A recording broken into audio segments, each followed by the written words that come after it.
প্রিয় দর্শকবৃন্দ, আজ আমরা জানব ইসলামী ইতিহাসের এক মহস্যময়, অত্যন্ত আশ্চর্য ও হৃদয়স্পর্শী ঘটনা, যা আল্লাহ তাআলার ক্ষমতা, রহস্য ও করুণার এক অসাধারণ নিদর্শন।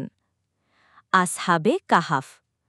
আসহাবে কাহাফ ছিল কয়েকজন যুবক যারা এমন এক সময় বেঁচেছিল যখন তাদের দেশে রাজা ছিল এক ভয়ঙ্কর অত্যাচারী, দাখিয়ানুস। সে আল্লাহের পরিবর্তে নিজেকে উপাস্য বানাতে চাইত। কিন্তু এই যুবকরা বলেছিল, আমাদের রব একমাত্র আল্লাহ, আমরা কখনো তার পরিবর্তে অন্যের উপাসনা করব না। এই সাহসের কারণে তারা প্রাণ বাঁচাতে এক গুহায় আশ্রয় নেয়। আল্লাহ তাদেরকে গুহায় এমন এক নিদ্রায় রাখলেন যা ৩ শতাধিক বছর স্থায়ী ছিল। কুরআনে বলা হয়েছে, তারা তাদের গুহায় ৩০০ বছর অবস্থান করেছিল, আর মানুষ আরও ৯ বছর যোগ করেছে। সূরা কাহাফ, আয়াত ২৫।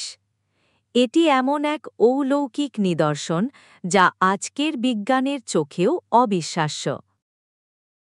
সূর্যও তাদের জন্য পথ বদলাত। আল্লাহ তাআলা এমন ব্যবস্থা করেছিলেন যে সূর্যের আলো গুহার ভেতর সরাসরি পড়ত না, বরং সূর্য উদিত হলে গুহা থেকে ডান দিকে সরে যেত আর অস্ত গেলে বাম দিকে সরে যেত। এতে তারা অতিরিক্ত গরমে পুড়ে যেত না, আবার অন্ধকারেও পচে যেত না। তাদের কুকুরও ছিল অলৌকিক। তাদের একটি কুকুরও ছিল যার নাম ছিল কিতমির। এই কুকুর গুহার প্রবেশমুখে ২ পা মেলে শুয়েছিল, যেন পাহারা দিচ্ছিল। আল্লাহ তার নাম পর্যন্ত কুরআনে উল্লেখ করেছেন, যা এক অবিশ্বাস্য মর্যাদা। বলা হয়, কিতমির জান্নাতেও যাবে আল্লাহর রহমতে। ঘুমের ভেতর তাদের দেহ নড়ত-চড়ত। তারা শত শত বছর ঘুমিয়েছিল, কিন্তু আল্লাহ তাদের শরীরকে এমনভাবে রক্ষা করেছিলেন যে আমরা তাদের ডান ও বাম দিকে ফিরিয়ে দিতাম। সূরা কাহাফ, আয়াত ১৮। এটি আজকাল মেডিকেল সায়েন্সেও আশ্চর্যের বিষয়, কারণ একই ভঙ্গিতে দীর্ঘ সময় ঘুমালে দেহ পচে যায়। জেগে তারা ভাবল একদিনও যায়নি। যখন তারা জেগে উঠল, তখন মনে করল আমরা হয়তো একদিন বা তার অংশবিশেষ ঘুমিয়েছি।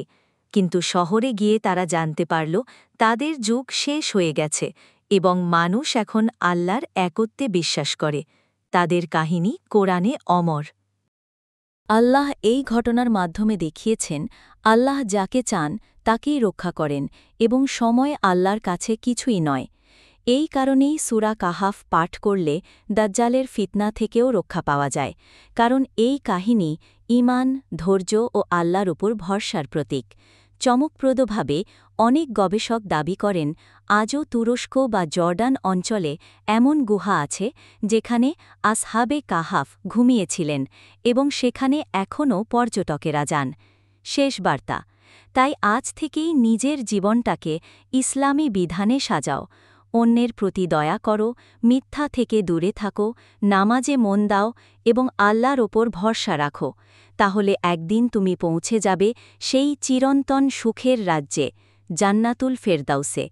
হে আল্লাহ, আমাদের জীবনকে ইসলামের আলোয় আলোকিত করুন আর পরকালে আমাদেরকে জান্নাতুল ফেরদাউসের বাসিন্দা করুন।